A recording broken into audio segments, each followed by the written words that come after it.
Welcome. I'm Diane Sharp, Director of Admissions for the Wharton MBA Program for Executives. Today's webinar is an inside peek into the admissions process. Joining me today to host this webinar is my colleague, Barbara Kraft, who is the Director of Admissions in the San Francisco campus.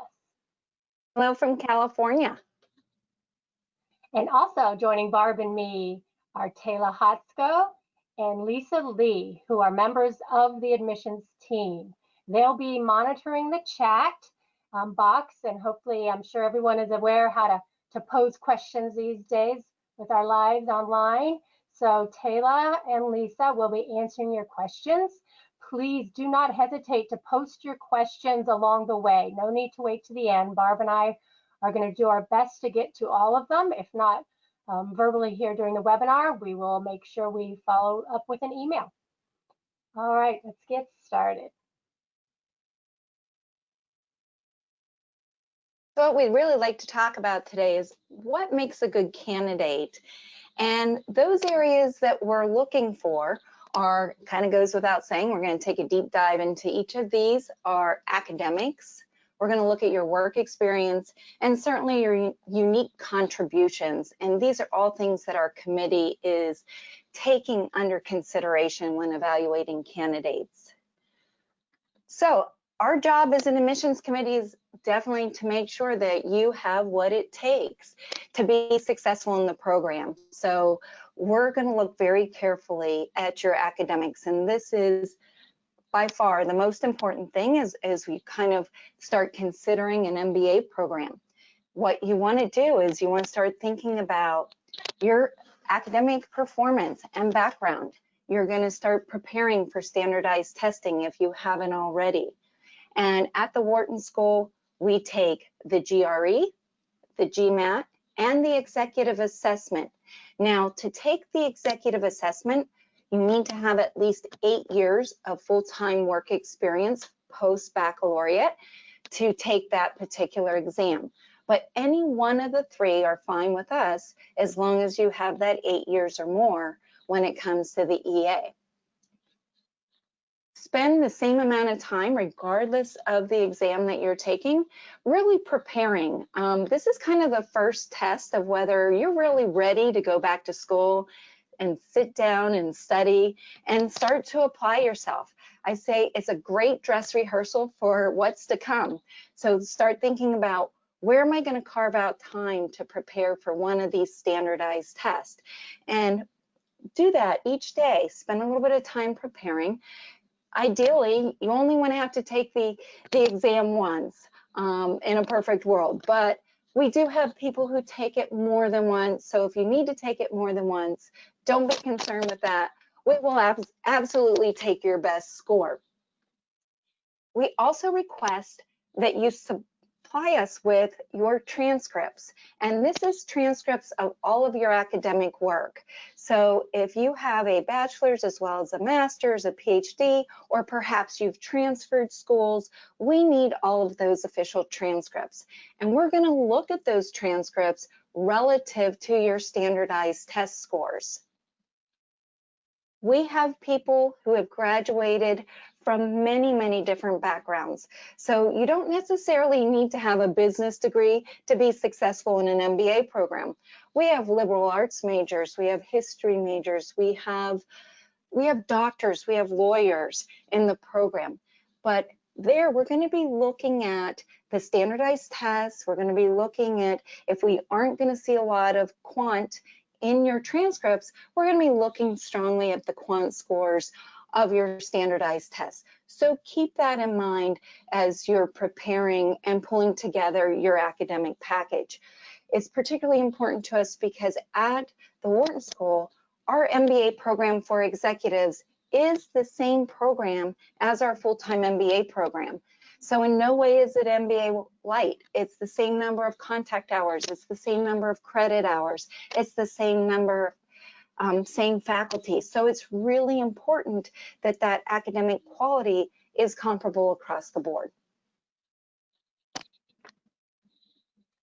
Yeah, and I'd like to add that in our applicant pool, we tend to find people are rustier, right? It's been a bit longer than the standard full-time MBA applicant since you've been in an academic environment. So you really need to get that rust off now. So it's good to start that, as Barb said, carving out the time to make sure you can hit the ground running. And we like to say, don't assume that will rule you out if you had a lackluster undergrad. You know, these tests can be your ally, absolutely, because those are now. So please, it's the bigger picture, and we're happy to work with you there. Yeah, Diane, that's a great point. The standardized testing can be a redeeming factor if you've not done as well undergrad as you had hoped. And for some of our candidates who have been out of school, 20 years, they look back at those transcripts and they're a little surprised. And that's where the testing can really help us understand what your current academic ability is. Absolutely. All right. So the next area, as Barb mentioned at the outset, that the committee considers as we're evaluating our candidates is your experience, your work experience. What are you bringing to the table? Oftentimes people hear the name Wharton, the Wharton School, and they assume that we have a specific kind of profile in mind. But that couldn't be further from the truth. As Barb actually mentioned too, with academic backgrounds, we want to see a variety of professional backgrounds. The more we see, the more variety we see, the better. So we feel that the MBA degree is a very, very practical degree. It can be used in so many ways. So it's up to you to understand how you want to use it in your field. But these classes are very interactive. We want to find people who have a depth of experience in whatever their chosen field has been, and we want them to be the type of people who are going to share that experience. Our students are learning from each other. A big part of the experience piece, though, is that management piece. That is a definite distinction between us and our full-time MBA counterpart, because we have a more experienced student body. On average, it's about 12 years of work experience. That's the top of the bell curve there. We see people with 8, we see people with 18, and plus and minus all of that. So, but within that experience, we need to see some management experience. And when we say management, we're using that in the kind of broad sense of the term. Some people also get concerned because their title doesn't say director or manager or supervisor. Barb and I completely understand that in this day and age, companies do not have those traditional titles. There are a lot of ways that you can get a managerial experience without having that title. And that's why in our application, we're asking what type of organization, is it matrix and that sort of thing. So you may be in an organization that you are assigned a project. For that project, you lead 10 people, whatever it might be. But you were the one responsible for the outcome. You had to get work done through others. All right, so that's what we're going to want to see. We can't, that's something that we can't train while you're here, because you're going to learn how to improve your leadership and managerial skills, but you're not going to be adding to the conversation if you can't already share those experiences with your classmates. So whether your background is healthcare, your military background, your consultant, we see it all. And you'll notice on our website when we have our facts and figures, we don't put percentages down on how many come from this industry or this business function or anything. We don't do that because we don't have preferences. We don't want somebody to say, oh, I work for a small family business, but I don't see that represented in that pie chart. It might be in the other slice of the pie, whatever it might be. So we want to see family businesses. We want to see Fortune 500. We want to see everything in between. So just know that as long as you've got that depth of experience and you've got some management on your bones, we're happy to have that conversation. And we want to make sure you're the type of person who will share your experiences with your classmates and be a sponge to learn from them as well.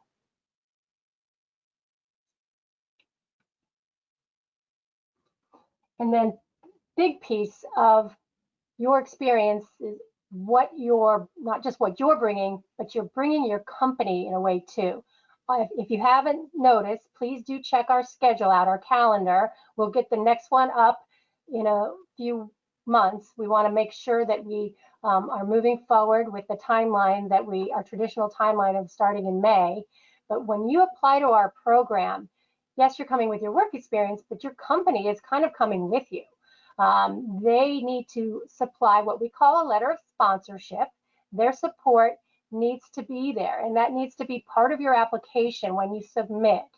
So that letter of support can be be in a lot of different kind of forms and levels. We do not have a template that we share to say, here's what it needs to say. And the reason for that is because pretty much for every student in our program, there is a different kind of style of support by their company. So it's basically whoever has the authority to sign off on you attending the program needs to write that letter. And they say, yep, we know she's applying and we are good with the calendar. We know basically she'll need a couple Fridays off a month and maybe a week at the beginning, and there's a week in the 5th term. So they just need to acknowledge that they're not going to get in the way of you attending on campus in either Philadelphia or San Francisco. That is a requirement everybody needs to provide. And then there are folks who do get some financial support. That can be a standard tuition benefit. It can be 100% of everything. That is definitely the exception, not the rule these days, or it can be 0. Most of our students are primarily paying for this themselves. But if you can get your company to provide something, get some skin in the game, it's a better experience for everyone. They need to invest in you. They're going to benefit from you. The minute you step foot in one of our classrooms and go back to work, they're benefiting. So hopefully you've started those conversations now. That's something that's important to find out who in your company you should discuss this with so you can get the necessary sign off on doing it. And that can take a bit of time. And please do go to our website, the financing page, where it does have some tips. You'll see tips for candidates, and there's also tips for sponsors. There are examples of what now alumni have provided to their companies to make the case, to say, this is why you should let me go. So it hopefully will help you, and it's going to be absolutely a win-win for them. And the last little support means the spiritual support should be there. The letter just needs to say, this is great. You know, we think it's going to be a good experience for our employee and a good outcome for us. To show that spiritual support is positive. The only difference that we have in these letters of support are for what we call fellows candidates.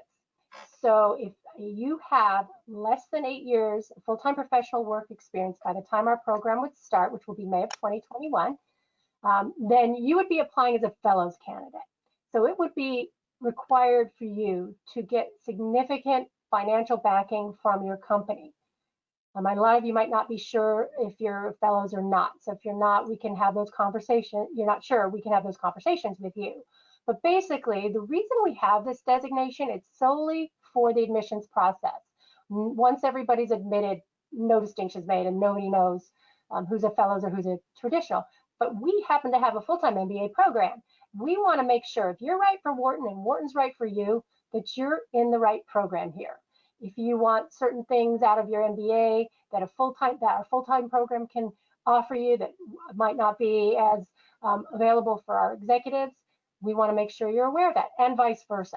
So if your company is not sponsoring you financially and you have less than 8 years work experience, we feel you should be going to a full-time program so you can see what other companies are out there who value their employees and the other opportunities that you might have if your company's not investing in you.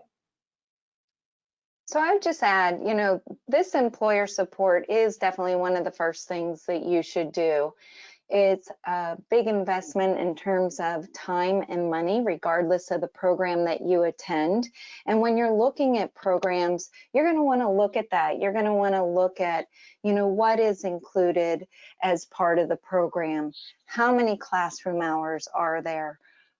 Are materials included? Are meals included? Is lodging included? So our program is a 2-year program. It's every other weekend, all day Friday, all day Saturday. There's an occasional Thursday in there. So there is going to be time that you need to take outside of work. And that's why it's so important for us to know that your employer is on board with that. And as Diane mentioned, our 2-year calendar will be up on our website within the next few months. In the meantime, you can kind of look at the calendar that we have out there now as a sample. But when you're talking with your employer, I'd strongly encourage candidates to really think about this seriously and to prepare for the talk, because you are making a big ask and you really want to sell to them what's in it for them as well. I mean, you're going to be investing a lot in yourself. You're going to be learning very rapidly. You're going to be surrounded by people from all different industries and walks of life that have a great deal of experience that you'll be able to benefit from, and your company will be able to benefit as well. So really think about that business plan or pitch that you're going to give to them. And as Diane mentioned, we do have some great tips on our website for that, as well as a tip from our negotiations professor. So I encourage you, really be thoughtful about it. You may need to plant a number of seeds before you have that talk. You may need to find some allies in the company that who have done our program or a similar program. And it may take a number of different steps to get that support, not only in terms of the letter, but the time and the financial support. Yep, and again, start those conversations early. Barb and I know that from having been in this business for a while, that and prepping for those tests, those are the 2 biggest time sinks that you need to deal with as you apply for our program. All right, so the other area, the 3rd area that we look at as we're evaluating our applicants are those personal qualities you're bringing. What unique contributions are you sharing for that sharing with your classmates? Basically, it's yes, it can be extracurriculars, but it's more than that. It's what voice do you have? There is no right or wrong answer here. You are all adults and you should know yourselves by now.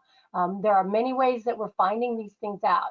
There might be opportunities in your essays that you'll have something unique to share.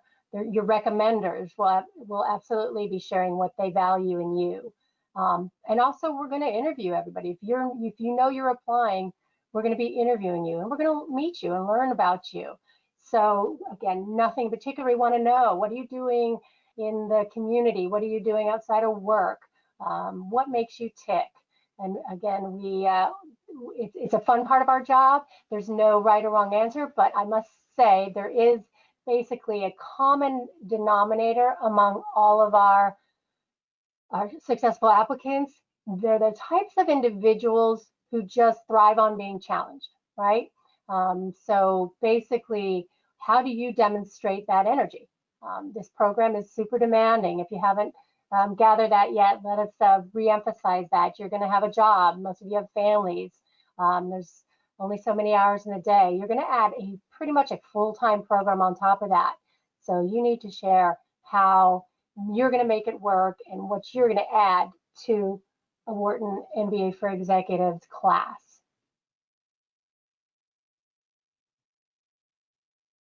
Anything else you'd like to share there, Barb?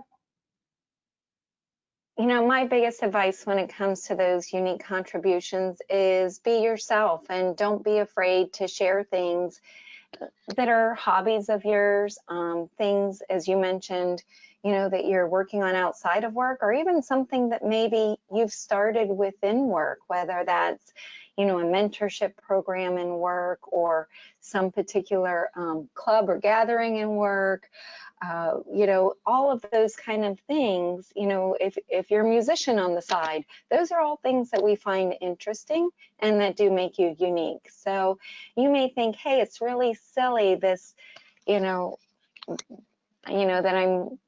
my hobby is baking cakes, but include that, because that is something that is different about you. Absolutely.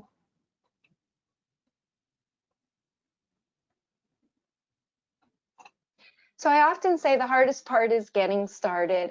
These are all the various pieces that we definitely require to submit an application and to get it going. Our app is out there and live, and so you can start working on it at any time. In fact, we encourage you to start it sooner versus later, because you can work on it, step away, come back to it.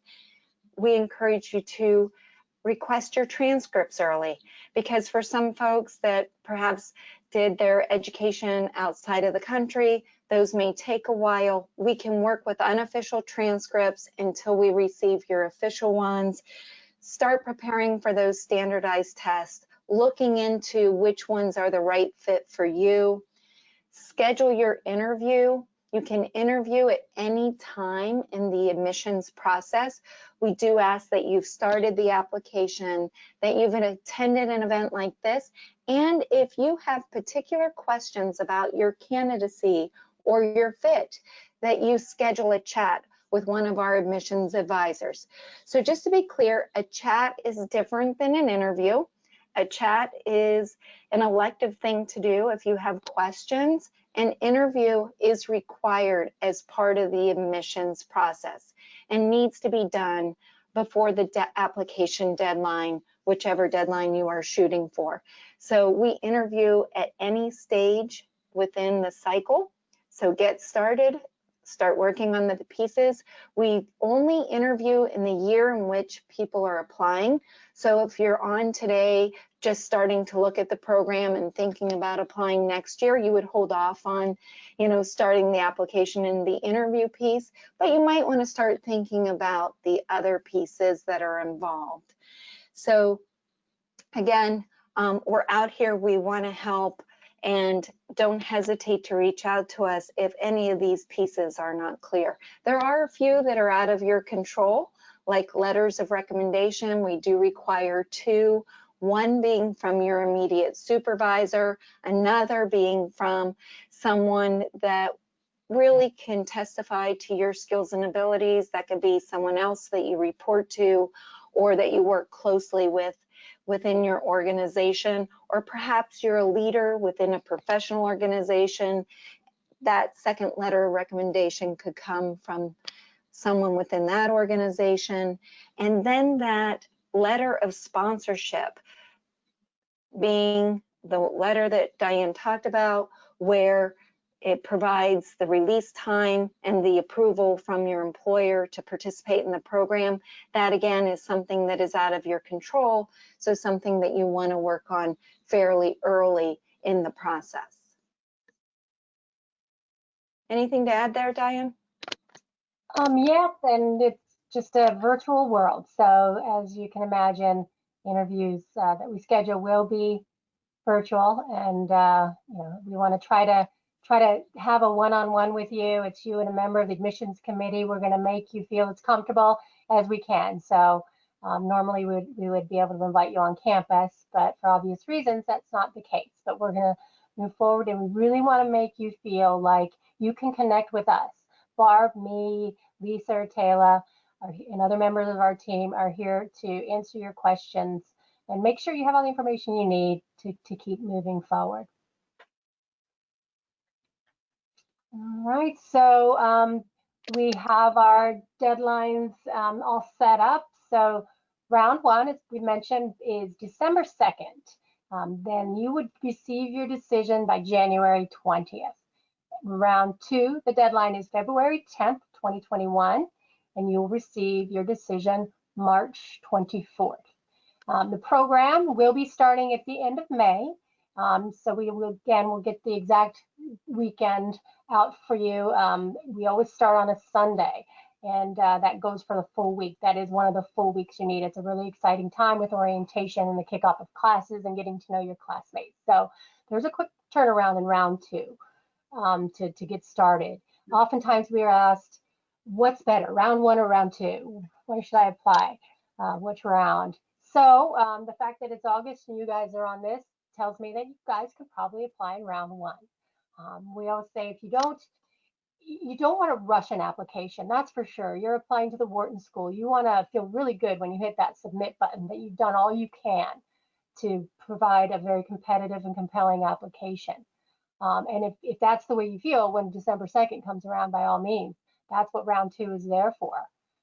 But again, the class is empty in round 1, so there are no statistics because we have different numbers of applications round 1 versus round 2 each year. It's never an equal thing, so we don't have stats. It's just that, move forward and get done and submit your application, and that way then you can make your plans to start in May.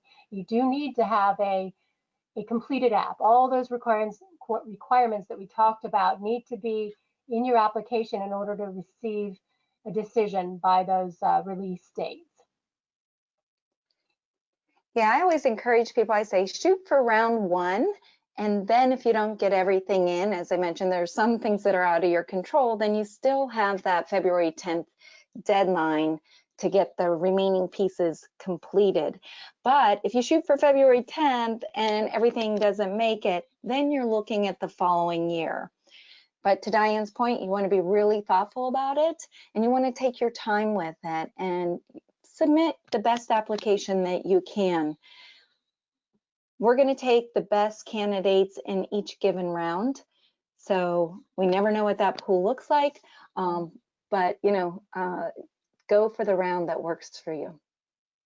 Yeah, and as you can tell by these 2 deadlines, we do not have rolling admissions. So there's no advantage to submitting your application in October. You're not going to get a decision sooner. So because Barb and I are putting together a class with different perspectives, so we like to see all the applications together.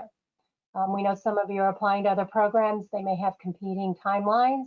Just communicate with us and make us aware of that. But really, it's best to just shoot for the deadline that works best and get that off your desk before the holidays and the new year, I always say. All right, so Taylor has been indicating that we have a bunch of questions. Lisa and Taylor have been back there hopefully answering some of the more direct ones, but Barb and I are happy to take them now. And if Taylor wouldn't mind just sending us some of the questions that folks have been posting, and keep posting them, please. Hi, Barb. Hi, Diane. Our first question is, who writes the letter of sponsorship if I'm self-employed? Sure, I'm happy to take that one. So if you are self-employed, you or if you have a board would write that letter. And if you're writing that letter personally, you would describe, how it is you plan to carve out the time.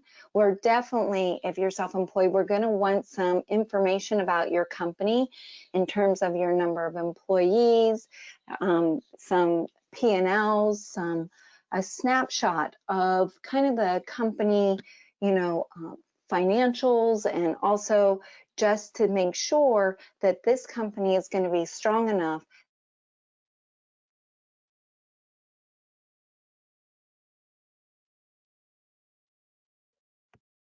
Hey, just checking. Taylor and Barb, are you there? I can hear you, Diane. I cannot hear Barb anymore. Oh, all right. So I think she pretty much wrapped up that question. Hopefully her tech issue will be resolved, and I'll move on with the next question. Great. Yes. The next question is, can I apply to both San Francisco and Philadelphia? And then just to follow up on that, I've had a couple more questions come through about if you apply to one, can you change it after you've been accepted? Great. You need to decide which campus you are applying to at the outset. We are one committee, and that's something that's good to share with everyone. Barb and I this year actually will be recruiting together because it is virtual, but she is responsible for filling the San Francisco cohort. I'm responsible for filling the Philadelphia cohort. We need to know who's applying to each of our cohorts. But when we are meeting for committee, we are in the same room and discussing each candidate together. So we're calibrating. So you apply to the program you want to spend your first year in, and you can't change during the first year. But this is where it gets really good. In the second year, you can decide to go to a term, 2 or all 3 terms in the second year on the other campus. And that means, so the first year you're doing your core curriculum. You're taking the Wharton core with your team. We assign you a team, you're with that team for that first year. The second year, electives. Everybody's taking what they want for their career advancement, those electives. And you can see what's being offered on each campus and then decide. So do decide on the outset. Did I answer both parts of that question? Thank you. In regards to managerial experience, how does the program view project leadership and consulting assignments? As far as the management, we view them actually in, I wouldn't say equally because it's a different type of management, but that counts. It really does count. If you are leading a consulting assignment or a project, that's key. I mean, sometimes it can be even more challenging because these aren't people that are assigned to you all the time, right? You're given a new team. You're coming into a company to consult, and you're working with some of their employees. So yeah, if you are then responsible for that budget of that project or the outcome and the timeline, that's managerial experience, definitely. So yes, we want to know what your title is, every job you've had, but we don't just read your title and move on. We want to know what you've been doing.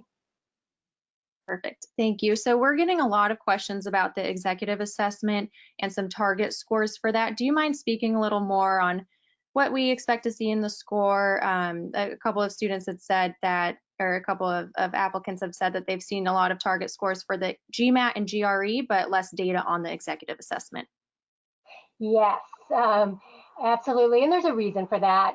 We do not have enough data yet to be able to publish accurate averages. I always joke that our school has data analytics in its bloodstream. Every department, data analytics are a big part of what you're learning. So to have accurate data and represent it well, you need enough data to move on. We just don't have that. It's a fairly new test. We were piloting it for a couple of years. Now we're definitely accepting it outright, but the data is not there. We have been seeing people's scores, of course, because we're bringing people in who use that, and that really seems to be in the mid 150s, but it's more than just the overall number. That's another reason that we're not able to just share those outright.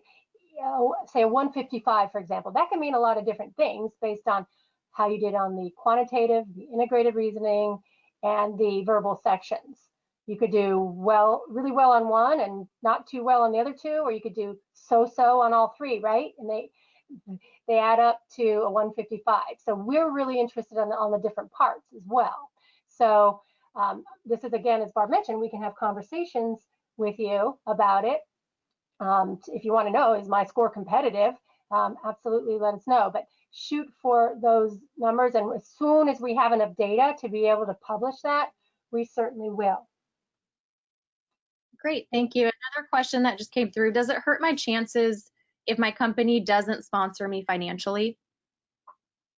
Hey, I think I'm back. Can you hear me? Yes. Oh, great. Sorry about that. I think I lost some connection there for a short time. We're having some rolling blackouts here in California, and I got bumped off, but glad to know I'm back.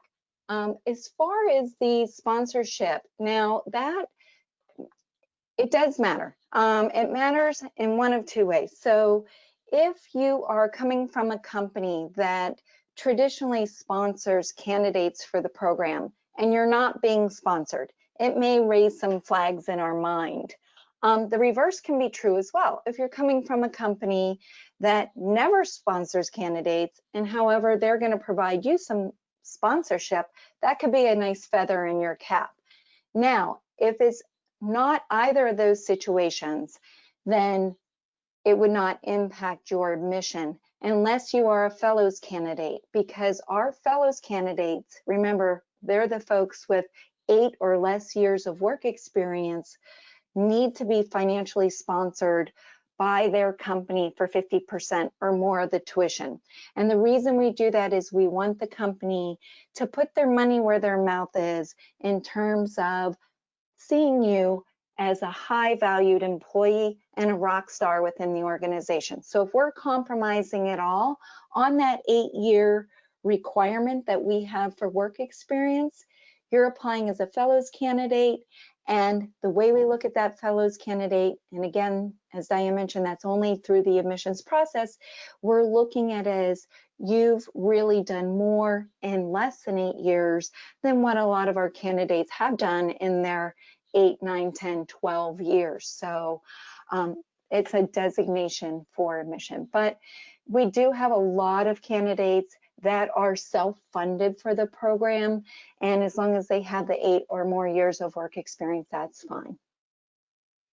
Yeah, and I can share an example of a company that is usually known for sponsoring, and the individual did not have sponsorship, but she shared that she did not want it. She was not a fellows, so it was not required.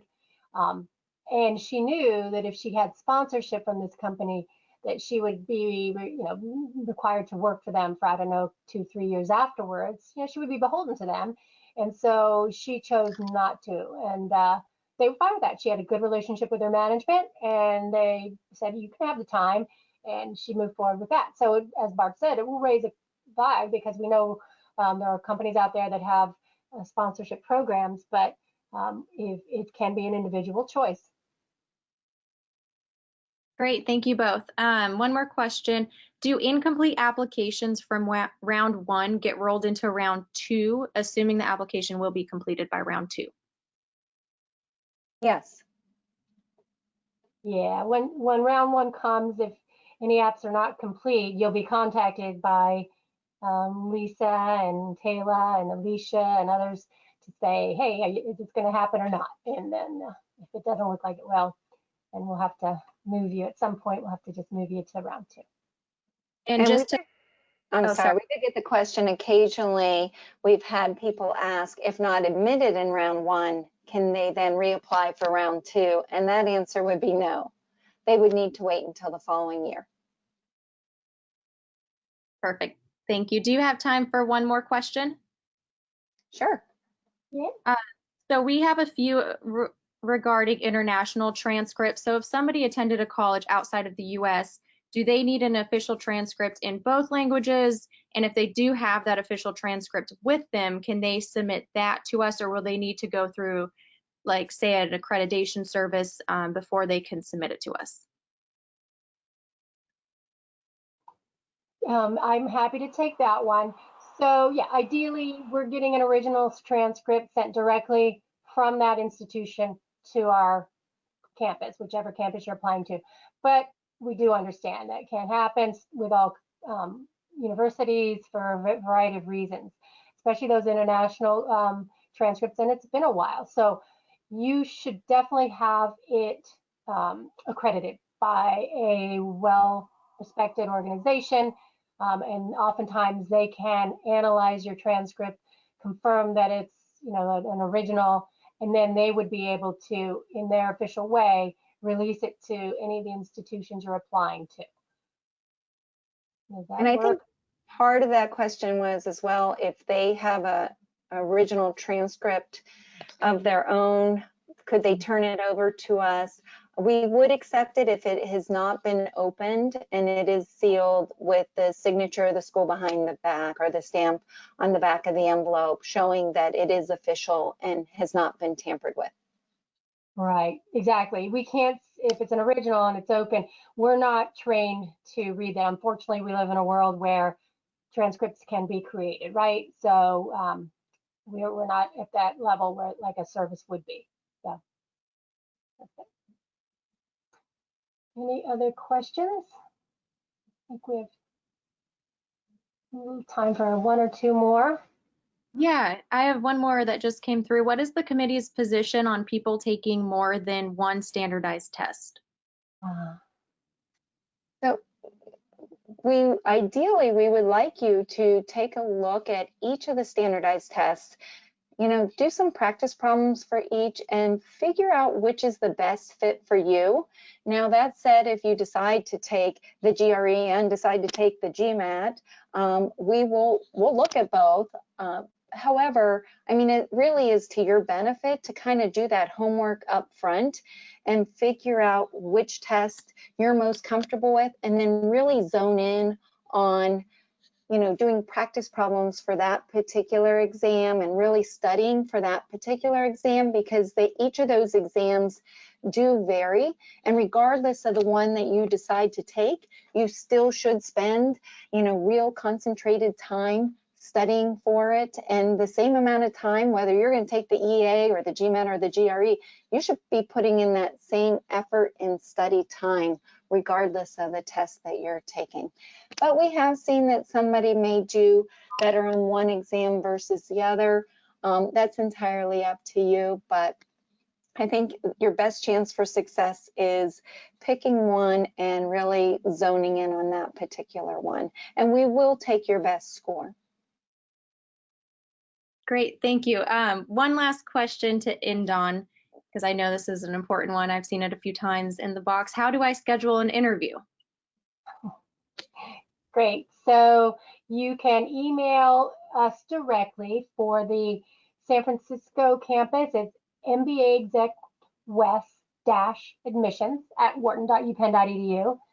And for the East Coast, it's MBA Exec-MyApp at wharton.upenn.edu. And I'm sure that was too fast for anybody to write down. Just rest assured, those two email addresses are going to be on the next slide, and they are on our website, and you just click, and behind the scenes, you will get an interview set up.